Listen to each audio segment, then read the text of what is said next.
one. Hello, everybody, and welcome to this episode of Celebrate Muliebrity. So if you're watching this on YouTube, hello, and if you're listening to this on the podcast, you're also welcome. I am so excited to have one of my favorite people.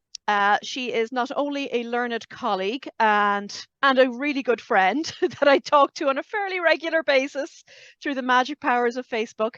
I'm really excited to have Dame Sue Croft here with us today, recent recipient of the OAM for her services to women's health in general, but pelvic health specifically.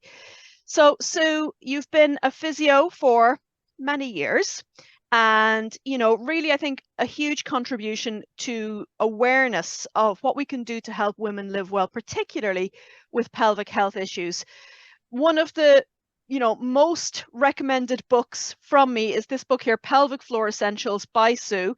The third edition is what I have here with, there's chapters on bladder and bowel advice, prolapse management, children's continence, pregnancy and childbirth, pain management. I think it's something that every pelvic health clinician should have, and I think every woman should have as well. So Sue, welcome, and tell us about yourself and your journey so far in pelvic health. Thank you for having me, Michelle, and I feel very privileged to be here. And yeah, look, I only expect a curtsy and a top of the hat every so often from you. So that's it was a very, very lovely surprise.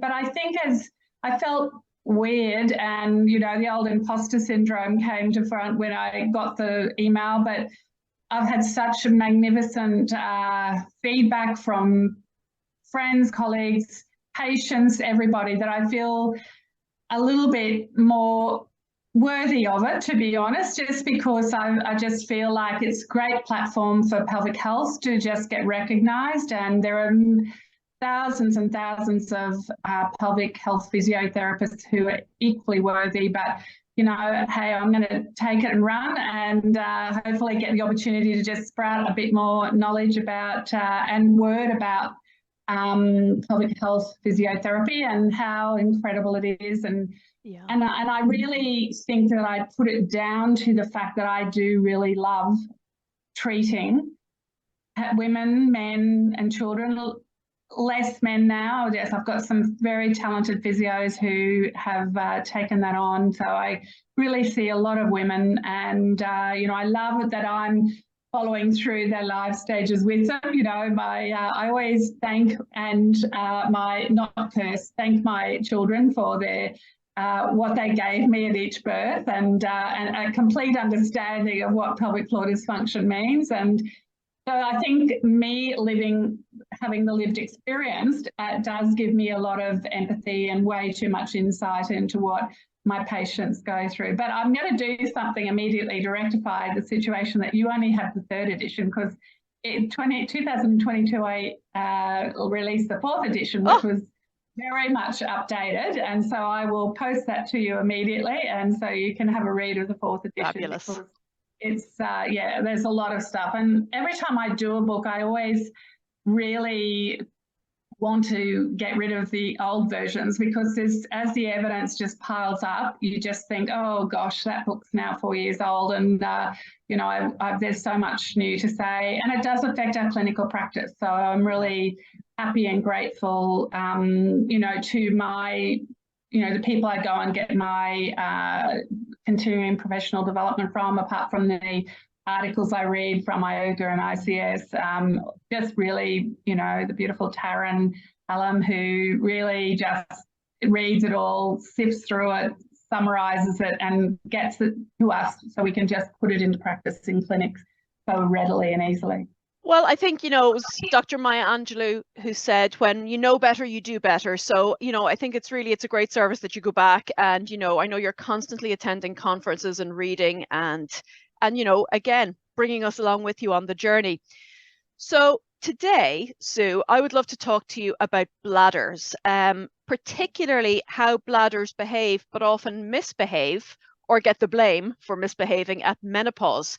And that relationship between hormonal changes at menopause and the presentation that you're seeing in terms of bladder issues with women coming in to see you.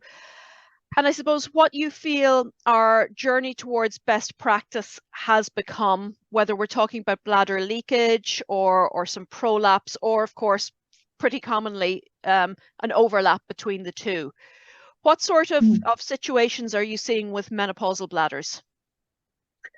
So look, I think before we get onto that, I just want to quickly say that, you know, you can't actually beat sort of going through the basics with every patient. And, you know, you and I and others talk about critical thinking all the time. And so that, you know, when you're seeing a patient present with a problem, and what we do now, you know, is that we have basically the outline of the Australian Pelvic Floor questionnaire, which is now all online. So all our patients get that when they get their appointment.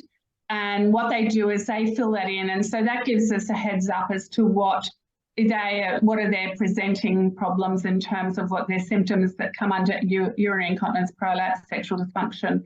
And also we have some psychosocial questions in there. And so we ask them what are 3 goals or any number of goals that they want to put in there. What do they want to see out of the appointment? And one of the things I really want to emphasize to everybody is that you might think you've gone through a really amazing sort of treatment with a patient, but when you get to the end, if you don't ask them, well, you know, have I really done what you want in your goals? Do you think you've achieved what we wanted? Then it might look good to you, but it doesn't maybe fit what the patient really wants. And sometimes I think we're all capable, with the amount of knowledge we have, to go off and just, you know, sprout it all out, but they don't really understand and they haven't really found how it's applicable to their situation. I think we get excited sometimes because, you know, we think we've figured out how best to help them.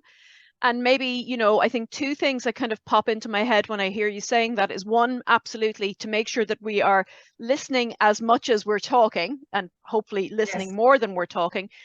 But second of all, I really like the Kieran O'Sullivan test. And I don't know if you're familiar with this, but Kieran O'Sullivan is a researcher in back pain, done a lot of work with Peter O'Toole and with Mary O'Keefe. And the Kieran O'Sullivan test is, once you've explained everything to the patient, is you ask them to tell you what they're going to tell their partner or family members when they get home from treatment about what you explained to them.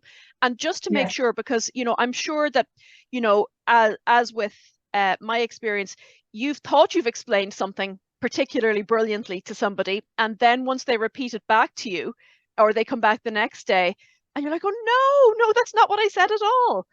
So I think, again, you know, this education component, because we sometimes can live in a little bit of a bubble, thinking that this is all everybody talks about all day, every day, because it's what we talk about all day, every day. And so to really make sure that we're explaining to people what they need and what they want to know, and then we're following their lead in terms of goal setting. So I think that's a really important point. Thank you for bringing it up. Yes. I think the other thing is that I mean, in your original email to me, you said, well, what do you think has changed compared to when I first started it? And seriously, when you start it 35 years ago, there's a lot of things that have changed. And I was just laughing because to myself, which I do quite a lot, is that, you know, when I started, we've had about 5 different research trends about whether you have an epidural when you're having a baby or not. And they've all been, you know, they've all it's completely swung around, and it does that every 10 years. So I think when I'm talking about why do I go to lots of PD still at this age, is because firstly, I think in the beginning, you don't know what you don't know. And so that when you go and do some really good courses and you think you've learned everything, if you don't actually keep going and diving deeper and deeper and understanding more about the little intricacies of how you apply that, then you don't necessarily, you know, you don't move on. You don't actually move on and start saying, well, there's actually more to this. This situation is much more complicated than we thought. So the other thing is that I just spend a whole lot of time talking to patients about their lives, you know, especially about, you know, what stress and anxiety that they have in their life, because what has changed is I do everything from a biopsychosocial model now, whether they're coming in with pelvic pain, which sort of makes a lot of sense to a lot of people, but even if they've got urinary incontinence or prolapse, or they've got fecal incontinence, like there's such a psychosocial element to losing control of the basic things that we're expected to do from 3 years of age. So if you're not fecally continent or urinary incontinent, or you actually get a prolapse and you've read a lot about it, and you look at the mirror but you have no idea what you're looking at, and you freak out, and the anxiety then takes over. And one of the things that I think is terribly important in understanding about a postmenopausal bladder and a woman, because she's not she is a woman and she's a whole woman, and the bladder sits there. And I don't know, a long time ago, I sat in an audience with James Malone, and gosh, it's terrible, I've forgotten the full name, but he was a brilliant James Malone lecturer. Of course it was James Malone, and he had the bladder on a video isolated in a little, dish of fluid, and it was pulsating away with its own little sort of nervous system there, making it do that. And I mean, that's what we feel like our bladders are doing sometimes. They just have this mind of their own, and they're pulsating away without any control from this higher level. And so what I've come to realize over the last 5 years is that, anxiety is a massive effect. And of course, if you look at a postmenopausal woman or a woman going through the perimenopause, so many of them go with anxiety symptoms to their doctor and they put on antidepressants when in fact their hormonal hormones should be checked and looked at, because it ties in so much that anxiety and going through the menopause is just a thing. And so I think that I really just talk to everybody, and they think I'm just being really pleasant. But, if they come in, I say, how are you? And they say, oh, this happened with a daughter-in-law, or that happened with my son, or that happened with my husband. I'll go right down that rabbit hole, because often that's why their bladder has gone right off, is because it's the constant background of stress and anxiety, which has heightened their cortisol, adrenaline levels. And, it's the thing that's always causing problems with their weak point. And if their weak point, 20 years ago was their bladder, and they've come back and they've got everything's really worse, and it's not just because of the lack of estrogen that comes with the menopause, but it's also the other things that do happen. And so the complicated lives that they have, and the multifaceted life when they've got a whole lot of different people introduced into the family. So I think it's just that thing of looking at the whole woman and understanding those little stories that she comes talking with are really probably the key to unlocking what the problem is and why it's exacerbated. So I spent a lot of time doing that, and all the time, the other thing that I do, and I don't think we need to go in order, but I think this is something that I really do with everybody straight away, very early, is they come in now, that happened, and then this happened, and then I say, sit back in your chair. I've got a nice, comfy bit of supported chair. Sit back in your chair. I want your legs apart. I want your tummy off. And we're going to learn a bit about belly breathing. And so because over the last 5 years where I've dealt with different lots of anxiety, and all about it, Michelle, but, I have relied on the fact that for 30 years before that, I've been teaching a lot about belly breathing and how to manage anxiety from, an outsider's point of view. And now I've become an insider to it. And, it's really brilliant. If you train all the time to manage your anxiety well, every 8 times a day for 1 minute, I teach my patients to stop, let your stomach go, let your pelvic floor go, drop your shoulders, do a quick body scan and do some belly breathing for literally 1 minute. Then you're in training and you're really good. And so when the anxiety hits out of left field, then you're going to be really excellent, because you will go straight into train. You've trained and now you're in the mode of actually dealing with it. And I say to my patients, sorry, one more thing. Go. To my patients, sorry, but I consider anxiety like the same as having a viral illness. So if you remember when you've got a flu, you get, you feel a bit nauseous, you get the shakes, you get a bit of brain fog, you can't think clearly, you might ache all over, you might be quite distracted and you can't focus. And that's really what anxiety is like. And when people start treating anxiety for what it is, not just, oh, for God's sake, what's wrong with you, that it is like a viral illness and it needs a really careful approach, then that's when people start to get a massive improvement and they understand what to do if they are standing outside the cubicle with a sign on it that says, you know, the 6 toilets beside this one are all out of action and this is the only one we have. I'm just putting in brackets Brighton, the train trip to Brighton, you remember that? And, you know, you won't freak out. You'll let your stomach go, you'll do your belly breathing, and you will curl your toes into the bargain as a neuromodulation strategy to help turn off that urge.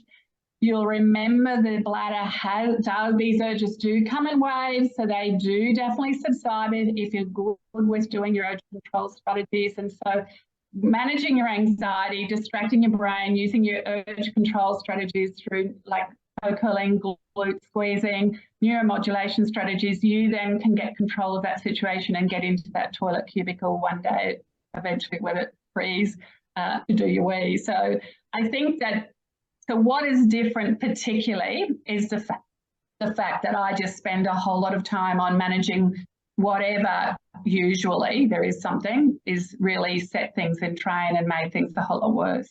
Brilliant. Now I'll let you speak. No, that was brilliant, Sue. And I think, you know, I think we're just going to have to title this episode, you know, talking about the stress and stress incontinence, because, you know, the pelvic floor muscles are so responsive as well to what's happening with us psychologically, whether that's threat or fear or anxiety. But I think, you know, that's really, you know, what you've just encapsulated is just, I think, the epitome of both a top-down and a bottom-up approach, because you're looking at the whole person's experience of what's happening and how the stories that we tell ourselves can just ramp up our level of stress and tension. And of course, like if the pelvic floor is already up here, then when we do have to cough or sneeze, there's nowhere for it to go. It can't give us anything else. So I think just bringing everything back down and using something as deliciously simple as the breath is such a great way. And I know you're also a huge fan of manspreading. And I wonder if you could just talk a little bit about manspreading, because I think it's brilliant. Look, we are conditioned from a very young age to actually cross your legs, because men particularly are always trying to look up your ladies. We're ladies. And it goes with our other little thing that physios have been terrible at propagating, this theory that we always must sit with excellent posture, otherwise our SIJ will go out. So, you know, when I want the colour to drain from a patient's face, it's when I say, you know, you can have a slump, you can relax, you can let yourself just go, it's okay. And yes, you can let your legs go. And I think when we've got our inner thighs and our adductor muscles really switched on with our legs crossed and our belly is on, because we're a woman, we must also have a very flat stomach, then of course our pelvic floor is in this state of really being switched on. And the other thing I want to just say about having your pelvic floor on all the time with anxiety, you know, and I call the pelvic floor the first responders to our patients, so that they're the ones when you hear about the tragic news on the whatever and someone you know has just gone there, that's when your pelvic floor is, you know, up here. And so the other thing is that these muscles fatigue, so that when you actually need them, they won't come on. So if you've got someone who's suffering fecal incontinence, and we all know it's not as horrific as the event of having fecal incontinence may be, I think much worse than leaking urine. You know, when you have fecal incontinence, it's the actual unknown of when it's going to happen again that is the real anxiety-producing thing. So you have incidents, of course, but it's not knowing whether you can eat this. And I have patients who don't eat at work because they just are not going to eat, because they get a very strong gastrocolic reflex, and then they're not going to, they don't know when that's going to hit. And so they're always in this constant anxiety, worrying about the potential for a fecal incontinence episode. So Yeah. I think it's that thing of just saying to patients, uncross your legs, sit like a man, relax, let your tummy go. So you give everything a nice rest. And then, you know, yes, your posture, you can sit up tall by all means, but you can also vary it. So, you know, the other one of my favorite sayings, which is definitely stolen from somewhere else, I just can never remember where, is you know, your best posture is your next posture. So that, you know, don't believe everything you see on all the short little Instagram things. You know, you can slump, and it's great to do that, particularly if you've got pelvic floor dysfunction, because so much of it is tied up with the pelvic floor being over gripped and overly switched on. And so I think if we come back to no, go ahead. Go ahead. I was just going to put in as well, you know, I was just going to say, how do I approach a patient? And I want to just go through urinary incontinence, because there are some really important things for me. Like, go for it. I still see lots of times where patients come to me and they might have been to see urogynys, urologists, maybe another physio or two, and nobody's ever done a basic old bladder diary. And, you know, I can't emphasize how important a basic old bladder diary is. And so what's changed for us is that a long time ago, I started giving every patient a white specimen. So the value of that is not just the fact they get an accurate thing where they can put it in the toilet and relax everything so they're not holding a jug in a wacky position, but they can also look at the clarity of the urine and look at what the colour is like. And, you know, that a lot gets hidden as it just drops down into the toilet, you know, and you don't realise, they don't realise either how concentrated the urine is, or potentially what blood is in their urine, or how cloudy it is, that they're, you know, probably trundling along with a low-grade urinary tract infection that is what's exacerbating it. So, and I think just while I slip that in, like, you can't underestimate how important it is to send someone along for microurine, just to make sure that their sudden change in incontinence is not necessarily the fact they're perimenopausal, but they've actually got an infection that's not really giving them the razor blade pain or the distinct blood in the urine. It's actually just presenting as worsening frequency and urgency and urge incontinence. So I think it's they're basic things: bladder diary, send people for a microurine. And the other thing that I think has hugely changed, I mean, I've had an ultrasound for a long time, but, you know, for the first, until I had my own rooms, which was 2002, I used to go to visiting rooms. And so I'd have my baskets of things, and the ultrasound was not capable of fitting into a basket to take to a doctor's surgery or whatever room I was renting. And so being able to buy my own ultrasound machine and do a pre-post scan on every single woman, because, or man or child, because so many times we can get caught out if we treat their urge incontinence frequency, urgency, purportedly, with urge control strategies, send them to the doctor for some, you know, anticholinergics or antimuscarinics before we knew that we weren't going to do that anymore, and we're going to use mirabegron or Betniga. Then you're treating them as though they've got a problem with their detrusor muscle instead of them having an emptying problem. And so when you do an ultrasound and see that they never empty and they've got 100 mils or 150 mil residual, and in fact, that's what's giving them the frequency. So I do that with every single person, all the girls, and it's the bane of my secretary's existence that they have to be at attention all the time, watching for those patients slipping down the corridor to go to the toilet before their appointment, because we want to do that scan so we can see, well, are we treating true urge incontinence and urgency or frequency, or are we treating a problem with bladder retention? I think that's so important that we are actually treating what we think we're treating, because, you know, as you said, we've moved beyond giving 3 sets of 10, you know, squeeze and relax. Yeah. And I think, though, you know, particularly at menopause, you know, we have to also acknowledge that changing levels of estrogen are going to affect the pH of the, you know, around the vulva and the urethra. And that can be a driver as well for these recurrent UTIs. And to make sure, because again, I think sometimes the things that we think are obvious are not always obvious. And to be able to say to them, look, I think you need to have a chat with your GP or your OBGYN or whoever about maybe some topical estrogen in around there, because I think topical estrogen plus specifically directed pelvic rehab, it's just this phenomenal combination. You know, I think each makes the other better. Yes. We know that you know, Mercier study looking at pelvic physio for, say, 12 weeks can really do wonderful things in restoring pudendal blood flow. But I think getting that topical estrogen in there as well, you know, really to give the urethra a bit of support. You know, it's not that long ago that we even discovered that the bladder, you know, that urine isn't sterile, that the bladder has a microbiome. And I think that really kind of echoes what you were saying about the importance of staying up to date and moving with the times, so that we are giving the best possible advice to the people that we serve. In your opinion and in your experience, are your medical colleagues receptive to hearing suggestions for you about things that are maybe not traditional physioscope in terms of recommending different medications, whether that's topical estrogen or having the Betmega conversation? What's the best way that you found works? Absolutely, yeah.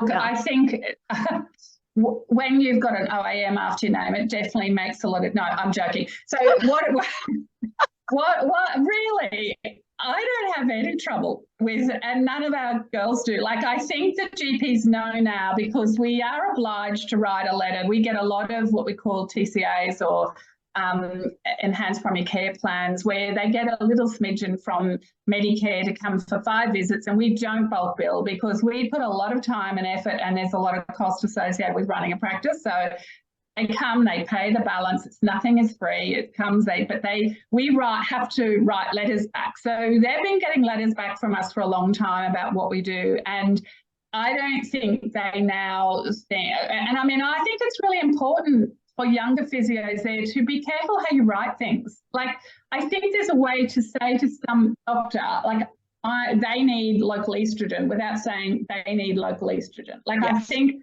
that you can word it such that it is not threatening and it doesn't appear to be out of your scope, but you're just saying that I feel like she would benefit from that, and that, you know, there's just a way to word things. And I think when you're looking at any letter you're sending off to prospective referrers, just look at it and see, well, how would you like it if you received that letter? If it sounds indignant and demanding, then I don't think you're going to get there. And I often will write a letter and I'll go back and read it, and I change just, you know, not shoulds to would it be possible, you know, like you just sort of change the direction and the way you speak about it. And so that when they're reading it, they're going to be, but not, to be honest, like, I think they're always pretty grateful when, you know, I've had to sort of alert a few of them and with patients. But certainly the thing that we were talking about before was the change or the awareness of the impact of the anticholinergics and antimuscarinics. Now, interestingly, that research has been around since 2005. It's first started to be talked about, and it's really taken a long time.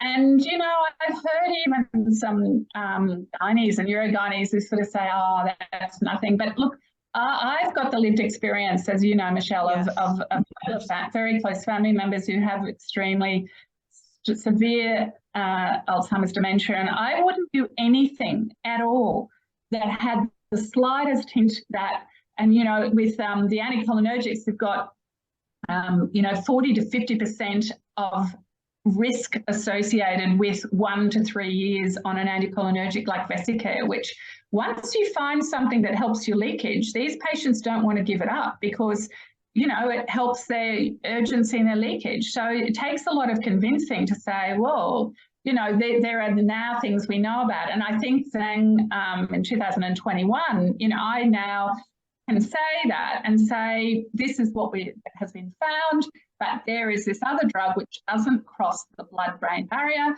which has an effect on relaxing the bladder muscle, allowing it to store more. And yes, it's ridiculously expensive, but, you know, there are ways we can get around that. And so, you know, I think it's really important to understand that the GPs are flooded there with it. The time they can spend with their patients, it's really short. And they're very grateful and they know we spend a lot of time with the patients. So Ovestin and I mean, there are two in Australia. There are Ovestin ovules and Ovestin cream, and there's Vagifem pessaries. And so I tend to always go to Ovestin cream. Same. It doesn't have the blue plastic thing that you throw away all the time for the environment. It is a little bit more effective. So Vagifem Low lost a lot of its oomph when they reduced it about 5, 6 or 7 years ago from Vagifem 25 to Vagifem 10. So, I definitely find that Ovestin is better. And, if you explain why it is that it decreases the risk of urinary tract infections, improves the seal because of the plumping up of the urethra, and it has an effect on the overactive bladder, there are 3 compelling reasons. And of course, oftentimes the patients might have a bit of prolapse as well. And we look to see whether putting in a little pessary, either for the support of the prolapse or as a continence pessary. So it might be a continence fish, it might be a contiform, it might be a ring with knob, it might be a marlin, and it might even be the Australian one, which is a CPOP pessary, which has a nice little side effect that it actually helps really nicely with a little bit of urinary leakage. It's not a urinary incontinence pessary, but it has this byproduct, which is a nice little discovery. And so, we can't put a pessary in a postmenopausal woman really confidently without having some local estrogen. So I think because we are very good with sending letters and communicating, like I communicate all the time with doctors. I ring them and say, this is Mrs. So-and-so's presented with this. This is what I'm worried about. Can we get a microurine? And she'll book in for an appointment to read the results so that if you communicate, they get to know you, and then they respect you. And they trust you. Yeah. And they know you're not trying to do their job. You just know that what you're seeing, because you've seen a lot of it, that this might be something, but I'm really indicating I'm ready to listen to their alternate view. I'm not being so, full of myself that I think that there can't be an alternate view. I think for me, one of the things that kind of really made a difference with my communication with doctors around topics like this is just very simply asking the question, what do you think? Do you think topical estrogen would be a good fit for her? Yes. And I think just having that kind of collegiate attitude rather than a power struggle, sometimes it can come across as is really, really important. And I think for a lot of physios, it's about dealing with what we started talking about at the start of this chat. It's that imposter syndrome. And I think sometimes maybe we overcompensate a little bit for that. And it's just to realize this is our zone of genius. I mean, I have such respect for GPs because they have to know a little bit about everything. Whereas, we live in the pelvis, and yes, of course, the pelvis is attached to a person, and we have a psychosocial as well as a bio approach. But generally, I think, I have found medical colleagues to be very receptive. And I think that's where maybe even going to conferences like IUGA and ICS, to just realize that we're all playing for the same team, and it doesn't have to be a struggle. And I think as professions are evolving as well, I think there's definitely more of an emphasis on interdisciplinary communication, which can really only benefit the person that we're working for. Yeah. Look, I think the evidence is also stacking up so strongly that it's a very resistant medical person who doesn't see the value. And in Australia, Michelle, I'm sure you've heard about the Australian, I have to always look at their name, it's the Australian Health Commission on Health and Safety. Australian Commission, I can't find a bit of paper because I always have to write it down, but Australian Commission on Health and Safety. So they have one for incontinence, they have one for mesh, they have one for prolapse, and they have one which the fantastic and very talented, clever Natalie McConaughey was very involved with in terms of 3rd and 4th degree tears. So the management of that and prevention of that. So these are documents which really have taken it out of the hands of any professional saying, I know everything and this is what you're going to do. Because when you look at that on each of those things, the first thing that, with incontinence and prolapse, it says, what's the first thing you can do? Well, you can do nothing. So, I hate it, of course, because I think that's so ridiculous because we've got so much to give. Why would we do nothing? But that's beside the point. That's saying to the patient, they don't have to do anything. The second thing, it says that conservative management, and again, I hate that word, but, because conservative has some sort of negative connotations for me, but what it is that this whole holistic approach to looking at the whole patient, looking at their lifestyle, looking at these well-known strategies that we have that encompass under our pelvic health physio banner, education being the absolute cornerstone of it. And so being effective with your education is so important. All of that is number 2. And then the surgical options via the prolapse or incontinence are number 3. And so I think that it goes out on our email along with our pelvic intake form, is each of those things so that they can actually look at it and say, oh, okay, rightio, well, there's a document that looks pretty important coming from the Australian government saying this is what you do. Maybe nothing, see the physio and learn the conservative stuff, and in conjunction with working with that team. We have got to be a team. And even though we can't always work in a multidisciplinary team like you can in a hospital or a unit, you know, I think it's that thing of understanding and embracing the fact that you must communicate with your GP, with your surgeon. And we are blessed here in Queensland and in Brisbane, because really all of the people that we work with, you know, the gynaes, the urogynaes are mostly, you know, understanding that we do play a role. Yeah. So urologists, but anyway, you know, definitely urogynaes and gynaes and GPs understand that we do make the time to spend with patients that is required when you're educating them about a bladder, which, remember, for a long time their mum taught them how to manage their bladder, and if mum had an incontinence problem and a frequency problem, then they're going to teach their little girl or boy to develop one as well, because when mum goes to the toilet, Johnny comes to the toilet. When mum goes to the toilet before she leaves the house, she drags all the kids in with her as well. So, you know, they're always trained with these beliefs that you must always use a toilet when you see it. And that's what starts the journey towards this bladder, which doesn't remember what its job is to store urine passively, and to, when it's full, to give you a nice comfortable urge and time to get to the toilet. So, you know, just that simple education about good bladder habits is so important. Brilliant.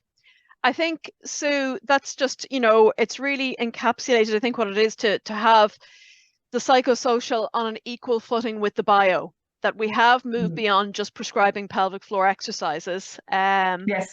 And it's to, I think, you know, one of the reasons that you were nominated for your OAM is because of the service that you do, is to educate not only us fellow clinicians, but women at large.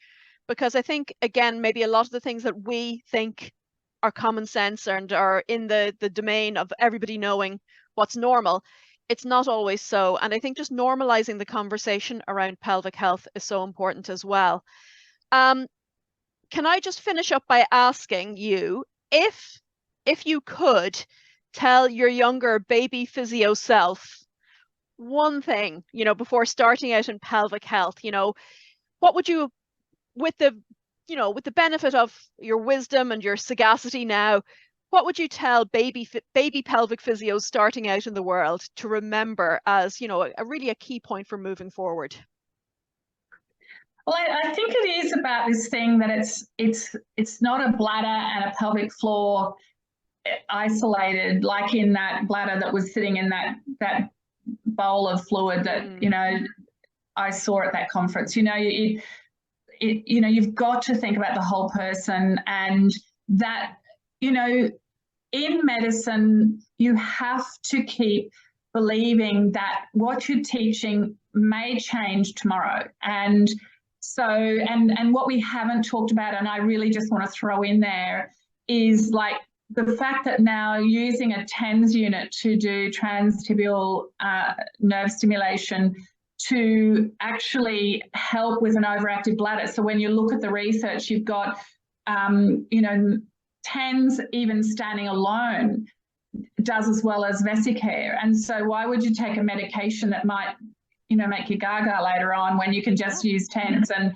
watch Netflix at night for 45 minutes? Don't even have to do any pelvic floor exercise. You just passively sit there, you know, binge watching Netflix. So, you know, I think that is the thing that you have to keep looking and reading and changing and understanding about the fact that there is so much out there that we can learn. And you know, when we talked before, like about the GPs, I have to say that is the other thing, that I do feel swamped and overwhelmed at times with how much it is blown up. Like, you know, if I had to know this much when I first started out in 1988, when I started, if I had to know that much, now I have to know this much, like it's off the screen, because we are realizing how invaluable exploring and understanding, like I can still remember, and I'm embarrassed to say it, but like it was in 2008, I was still giving pelvic floor exercises to someone that had persistent pain because I didn't really understand. I couldn't let go of the fact that, you know, that pelvic floor exercises weren't still in there somewhere, you know, and they may be in the sense that, you know, you learn how to turn it on so you can relax it. But I mean, I feel mortified about that, you know, whoever that last patient was that I sort of emphasized with it. And I think, oh gosh, you know, it's so crazy how that was. And so I think that thing of when I started down the pathway of learning about Lorimer Moseley and David Butler's work, and that's not all. I mean, it's just that thing of understanding your patients. Then when you understand about the relationship of the brain and how it is, so you just cannot ignore it. Then you start to look and go down a whole lot of other rabbit holes and expand your knowledge so much. So I think it's that thing of just keep learning, keep reading, keep looking. Don't think you know it all. And I think the other thing I just want to say is, like, I think we've got so much access to social media and so much access to ways of presenting things, but we want to still maintain our credibility. And I think it's really important that we can still teach effectively without sort of demeaning how we present the information. Like, I just want to say, let's just keep it nice and professional. And so we do keep the respect that I think pelvic health physiotherapy has, and still impart the information, but just keep it sort of remembering we want to be considered in a professional way, and that would be helpful. So yeah, that's probably an important thing for me. I think that's a really important thing to remember. And just to kind of circle back to what you were saying about TENS and tibial nerves, we will have a full episode about the glory of TENS machines with our favorite electro guru, Ms. Fiona Rogers. So we'll be taking a deep dive into that on a future chat. Yeah, I think that's it. If we want to be taken seriously as professionals, you know, we have to be professional. It's not rocket science, you know. No, and I think, you know, again, circling back to where we started talking about, don't forget the importance of breathing when it comes to pelvic health. It doesn't have to be super complicated. Just take a deep breath and relax and connect with the person in front of you, because it's scary when you don't have control of your bladder or your bowel. And we can, I think, sometimes become immune to that because it's what we talk about. But, you know, for that person, it's maybe their first time talking about it. And to recognize that fear, and particularly with bowel leakage, it's terrifying. It's absolutely terrifying. But the other thing, Michelle, just briefly, like it's recognizing there's that perimenopause, the menopause, post-menopause, but there's then the new little charmer of aging. And, you know, there are definite things that change with aging. You know, get a loss of elastin, loss of 2% from 15 to 80 in the actual total number of striated muscle fibers in urethral wall. So you get decreased urethral closing pressure, stiffer smooth muscle, which affects the urethra and your bladder. You've got decreased flow rate in urodynamics, increase in uninhibited contractions, decreased bladder capacity. So you've got the things that change that we might be able to affect in terms of adding some estrogen, acknowledging the role, giving them the education, but we have to keep moving with the patient. And just because we fixed it up at 45 to 55 doesn't mean that at 60 they're going to suddenly not present with a whole new world of things going off. So it's that thing of also encouraging your patients to follow you through, like to actually go on a yearly basis so they can catch up with what you've learned at the last conference. So you can actually say, well, how are you going with your continuity of doing the things we talked about? And then this is what's the dilemma. Now you've entered this, post 60 age where there are these physiological changes, and what can we do about it? And, understanding that there are definitely things we can do because we all become a bit more inactive, potentially, and so that we can embrace exercise. And so that's the other thing really that is massively different. Like every single patient, I'm asking them, what exercise are you doing? And that's a part of their urinary incontinence treatment. What exercise are you doing, and why? What can we do? What are the roadblocks to you doing exercise? What can we do to try and introduce that in? Brilliant. So where can people find your blogs, and where can people buy your books? Okay, so Michelle, there's the 4th edition that's going to come in the mail to you. Okay, there's this one, which is going to 4th edition. It's going to be updated sometime soon. So for people who are listening, that's Pelvic Floor Recovery and Pelvic Floor Essentials are the 2 main books. For gynecological and colorectal repair surgery. So that's for the people who are having surgery. And the last one for any German-speaking people out there who might be listening to Michelle's blog. This is called Beckenboden Rehabilitation. So it is the surgical book translated into German. So you can go to pelvicfloorrecovery.com, which is our shop website that you can buy them.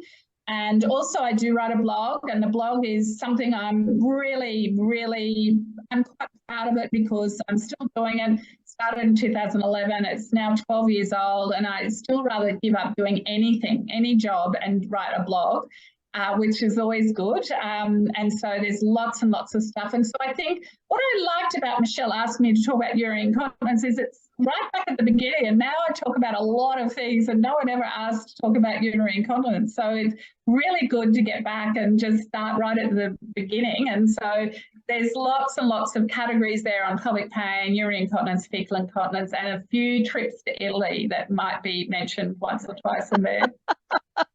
Fabulous. Google Sue Croft blog and it comes up, and you can have a look at all the different categories. And we can find you on social media. Blogs on there. Okay. We can find you on social media as well: Facebook, Twitter, Instagram. Yes, absolutely. Yeah. Look her up. Yep. So absolutely fabulous. So many clinical pearls there that I think will really will help move people's practice forwards and help us to help women live well, which I think is our mission overall. So yeah, really all that remains is for me to say thank you so much for being so generous with your time and your knowledge as always, and to encourage everybody to check out Sue's blogs, her books, her wisdom, and don't forget to curtsy if you meet her in the street. Thanks, everybody. Thank you, Michelle.